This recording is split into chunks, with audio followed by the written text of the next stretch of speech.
Howdy, y'all. No, no. Welcome back. All right, San Jose Sharks. So this is the series that I started a while back. Resuming it now, because why not? Now that things have settled down with draft and free agency. So I want to talk about the San Jose Sharks, their playoff history from 2000 until 2021. And it's interesting because if you talk about teams that have had heartache in the playoffs, San Jose may not be at the forefront of your mind, but maybe they should be. And I know if you're a Sharks fan, you're thinking they're at the forefront of my mind. I get it. But again, some of the more high-profile teams may be more notable when there's heartache involved. So one thing that is different between this team and other ones that I've reviewed is lots of playoff appearances. In a league where we've had 30 teams plus since 99-2000, these guys are normally in the playoffs, meaning they're usually in the top half of the teams in the league. We'll start with 99-2000, where they were 35, 30, 10, and 7. In the first round, they beat St. Louis in 7. One thing about San Jose is, as a lower seed, you can't take them for granted. And they did win in round 1, but then they lost in round 2 against Dallas in 5. Their leading scorer that year was Owen Nolan. 78 games played, 44 goals, 40 assists, and 84 points. And in the playoffs, he had a good run, 10 games, 8 goals, 2 assists for 10 points. 2000-2001, they finished 40, 27, 12, and 3. They lost in the first round in 6 against the St. Louis Blues, who were kind of a nemesis of the San Jose Sharks. Marleau was their leading scorer that year, 81 games, 25 goals, 27 assists, 52 points. And in the playoffs, he plays 6 games, 1 goal, 3 assists, 4 points. Patrick Marleau, throughout his career, one thing that has been said about him is that teams that he's on normally don't end up winning Stanley Cups, right? And it's been a discussion about Marleau, and later he's joined by Joe Thornton, and I think both of them end up in the Hall of Fame anyways, but if they'd had a Stanley Cup ring, it would have added to that legacy, would have added to the resume, would have made it far easier to say, well, they're going to be in the Hall, right? 2001-2002, they finished 44, 27, 8, and 3. In round 1, they beat Phoenix, the Phoenix Coyotes, now, of course, Arizona. They beat them in 5. And in the second round, they lose to the Colorado Avalanche, who were a really good team at the time.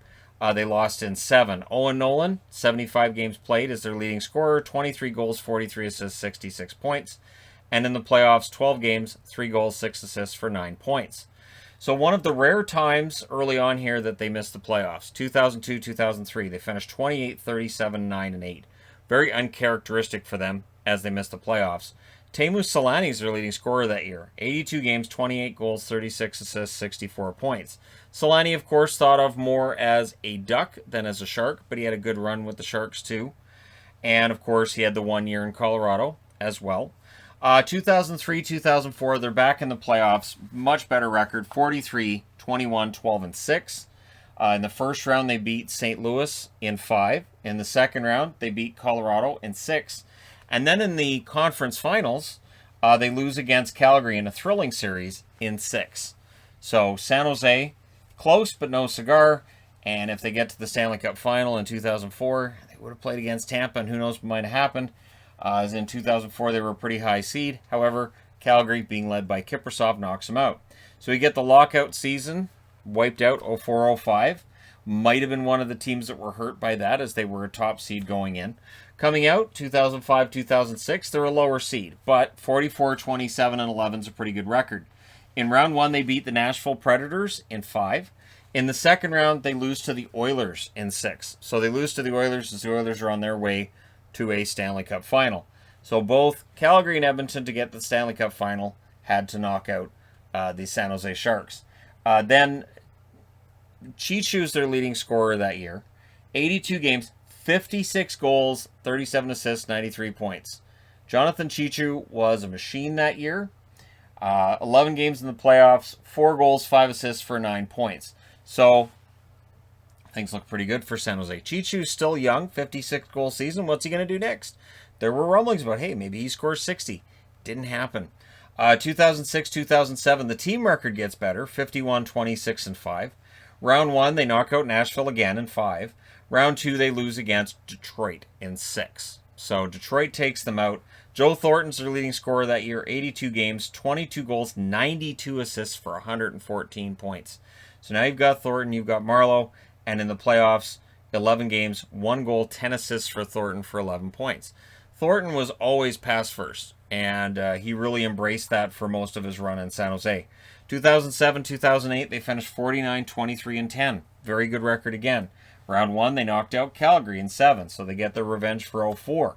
But they lost against Dallas in the second round in 6. Joe Thornton's their leading scorer again, 82 games, 29 goals, 67 assists for 96 points. In the playoffs, 13 games, 2 goals, 8 assists, 10 points. So very good regular seasons, and then in the playoffs it falls apart.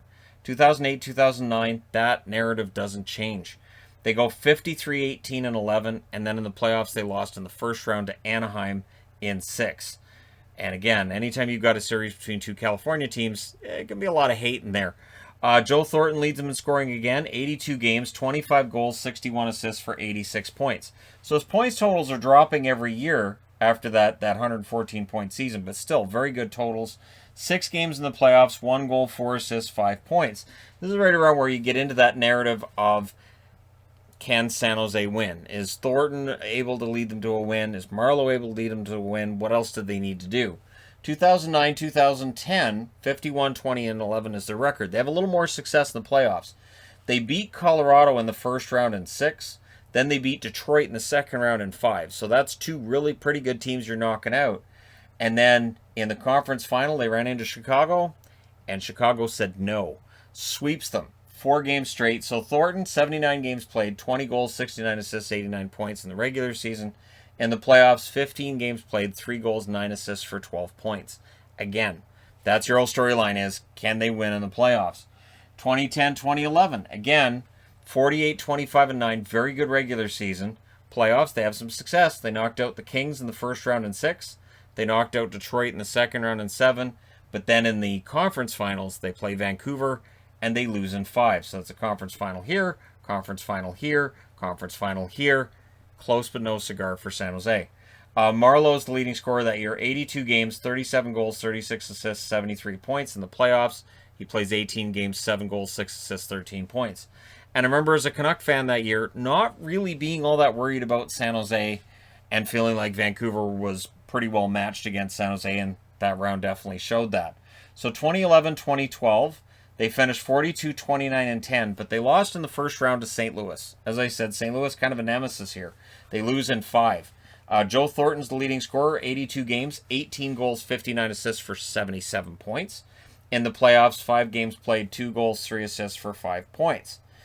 Now their nemesis kind of changes. 2012-2013, they go 25, 16, and 7 in a lockout shortened season.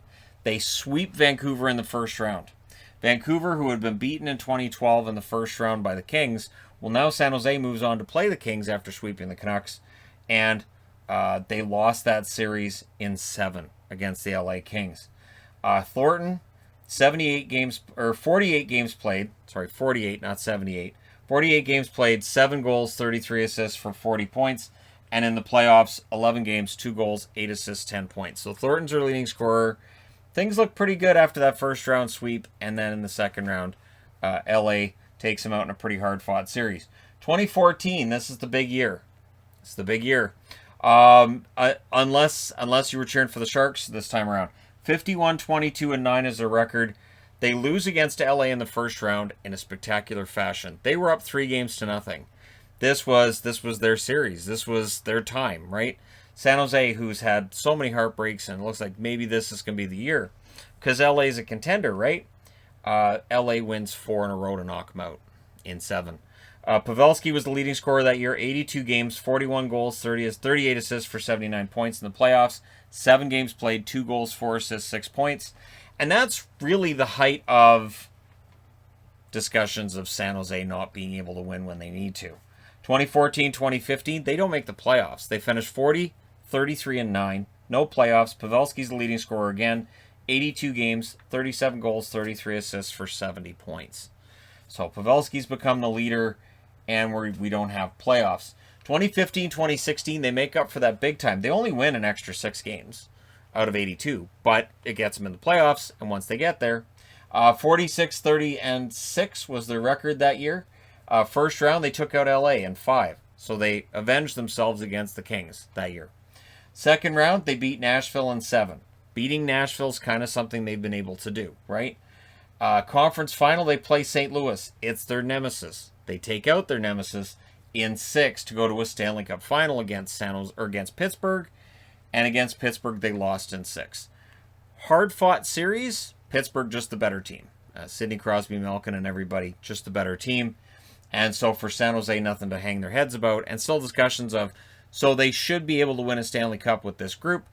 They just came up short this time, maybe next year. Thornton's the leading scorer, 82 games, 19 goals, 63 assists for 82 points in that playoff run. 24 games, 3 goals, 18 assists, 21 points. He's not a goal scorer, he's a setup guy, and 18 assists in 24 games is pretty darn good.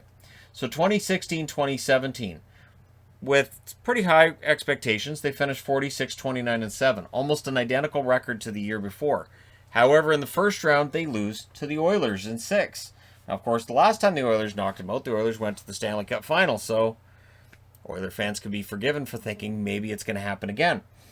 Burns was the leading scorer that year, 82 games, 29 goals, 47 assists, 76 points. In the playoffs, 6 games and 3 assists for Burns.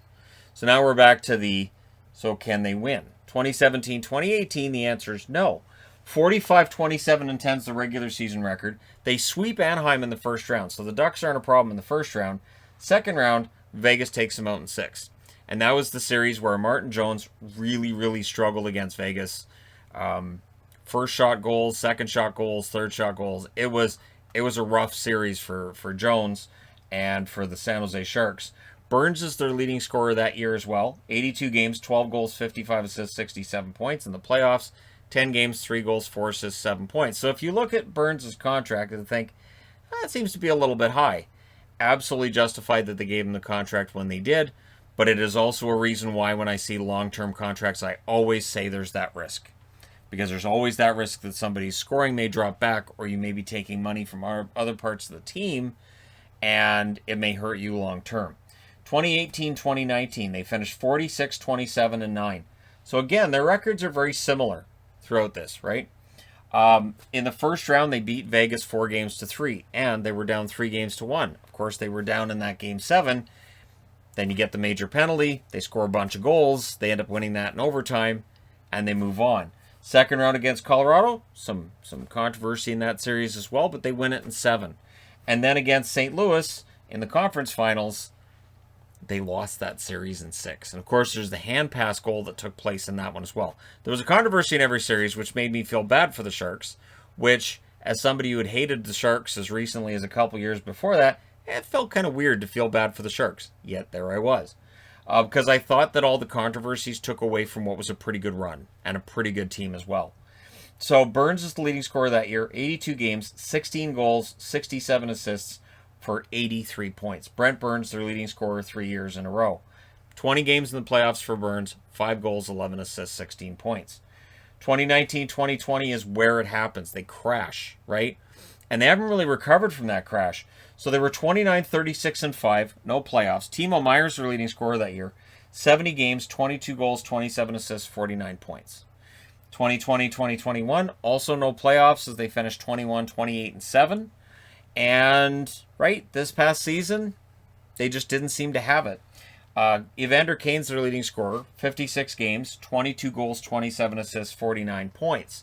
So this is a team now that's moved on from Marleau as far as the leading scorer. He may very well be back again this year. It's moved on from Thornton, who went off to Toronto. Maybe he comes back to San Jose for one more year. Who knows?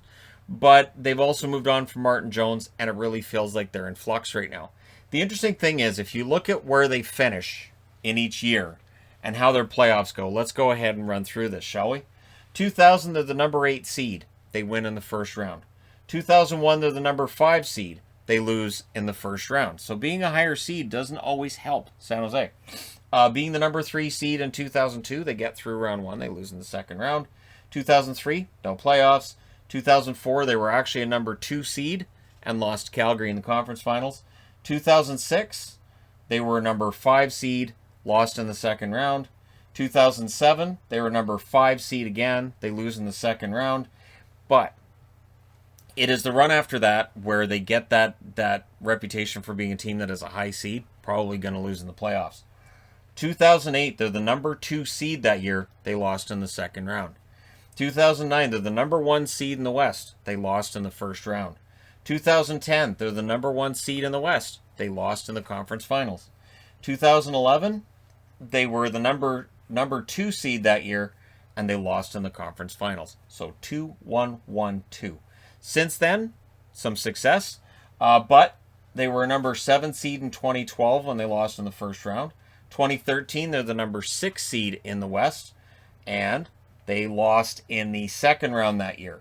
2014, they're number 2 in the Pacific, so the divisions changed, and of course that's the reverse sweep in the first round for San Jose. 2015, they didn't make the playoffs. 2016, they were the number 3 seed in the Pacific. Not even home ice in the first round. They go all the way to the Stanley Cup Final. It's weird how some teams seem to play better as an underdog, and historically it feels like San Jose's better off as an underdog. 2017, they were number 3 in the Pacific. They lost in the first round. 2018, number 3 in the Pacific. They lost in the second round. 2019, they were actually number 2 in the Pacific. They had home ice advantage on the Vegas Golden Knights that year.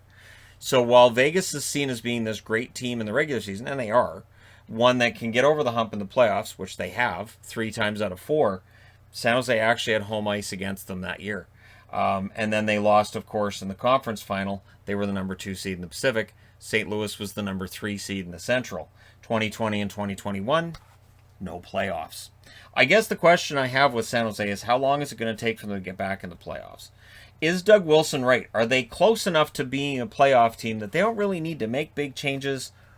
Or is a rebuild in order? Is a retool in order? And of course, a retool is a much shorter period than a rebuild, although retools can turn into rebuilds. Because you go, you know what, we're going to take a couple years, we're going to tear this down, and we're going to be right back in the playoffs. And then year 2, you're like, so about those playoffs, looks like things are a lot worse than what we thought. It's just like, you get your house fixed, and you might be like, I just need a little bit done with the walls, that'll be fine. And then somebody comes in and looks and goes, yeah, your foundation's screwed. This is going to cost you a lot of money. And then your head explodes, which is bad because it's hard to live when your head's exploded. But people have done it in cartoons, but in reality, I just haven't seen it. So there you go. The playoff history of the San Jose Sharks from 2020 from 2000 until now. And yeah, they haven't made the playoffs since 2019, and that's the question. How long is it until they get back? And if you're a Sharks fan, do you feel better about them when they're an underdog? Because again, to me, I feel like they've played better traditionally as an underdog, dating back to before 2000, where as a team with no pressure, they just seem to excel. But let me know your thoughts. Don't forget to hit like and subscribe if you're browsing your way through. You just happened upon this video. Thank you guys so much for watching, for all your support. I will talk to you again soon.